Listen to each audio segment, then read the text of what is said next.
Assalamualaikum warahmatullahi wabarakatuh. Kembali lagi pada pembelajaran Proyek Kreatif dan Kewirausahaan PKK dengan materi Desain Kemasan di kelas 12 SMK Fase F. Bersama saya Ibu Hikmah Syifaani SPD, Guru Mapel Proyek Kreatif dan Kewirausahaan PKK SMK Negeri 1 Jember. Baik, kita masuk pada materi kemasan produk. Apa itu kemasan produk? Kemasan diartikan sebagai bagian terluar yang membungkus suatu produk dengan tujuan untuk melindungi produk dari cuaca, guncangan, dan benturan-benturan terhadap benda lain. Untuk menampilkan pandangan terhadap suatu isi produk, maka kemasan biasanya dibentuk atau didesain sedemikian rupa sehingga pesan yang akan disampaikan akan dapat ditangkap oleh pemakai produk dengan baik.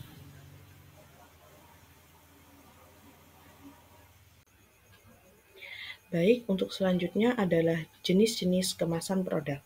Berdasarkan bahan yang digunakan, ada 3, yaitu kemasan fleksibel atau flexible packaging adalah kemasan yang tidak keras dan tidak kaku, melainkan mudah dilipat dan dibentuk sesuai dengan keinginan. Yang kedua adalah kemasan rigid atau rigid packaging adalah kemasan yang bersifat kuat dan kukuh. Yang ketiga adalah kemasan semi-fleksibel atau semi-flexible packaging adalah kemasan yang memiliki karakteristik antara kemasan fleksibel dan kemasan rigid. Baik, untuk selanjutnya adalah jenis-jenis kemasan berdasarkan struktur isi. Yang pertama ada kemasan primer, yaitu bahan kemasan langsung yang mewadahi bahan pangan. Yang kedua, kemasan sekunder, yaitu kemasan yang fungsi utamanya melindungi kelompok kemasan lainnya. Yang ketiga, kemasan tersier dan kuarter, yaitu kemasan yang diperlukan untuk menyimpan, pengiriman, atau identifikasi. Baik, untuk selanjutnya, jenis-jenis kemasan berdasarkan frekuensi pemakaiannya. Yang pertama adalah kemasan sekali pakai atau disposable, yaitu kemasan yang langsung dibuang setelah satu kali pakai. Yang kedua adalah kemasan yang dapat dipakai berulang kali atau multi-trip.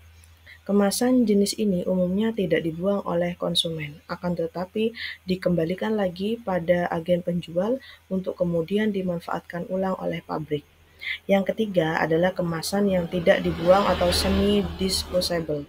Kemasan ini biasanya digunakan untuk kepentingan lain di rumah konsumen setelah dipakai. Baik, berikut beberapa contoh kemasan produk. Yang pertama ada kemasan permen dan cemilan, contoh dari kemasan fleksibel. Yang kedua adalah kemasan botol, contoh dari kemasan rigid ya. Yang terakhir adalah kemasan makanan cepat saji, adalah contoh kemasan semi fleksibel. Baik, untuk selanjutnya masuk kepada contoh kemasan produk berdasarkan struktur isi.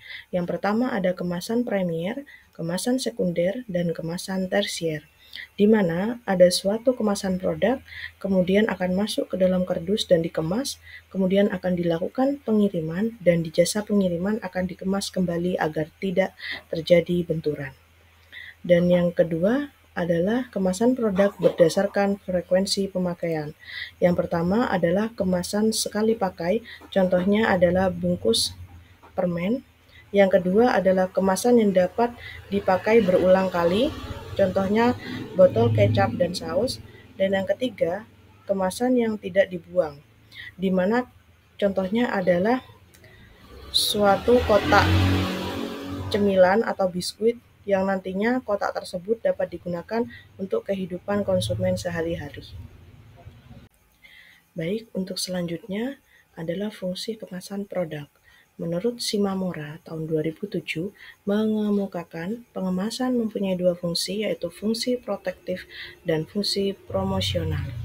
Yang kedua, menurut Kotler tahun 1999 halaman 228 terdapat 4 fungsi kemasan sebagai satu alat pemasaran, yaitu self-service, consumer affluence, company and brand image, innovational opportunity. Baik, untuk selanjutnya adalah merancang kemasan produk. Hal-hal yang harus diperhatikan yaitu label tidak boleh menyesatkan, memuat informasi yang diperlukan.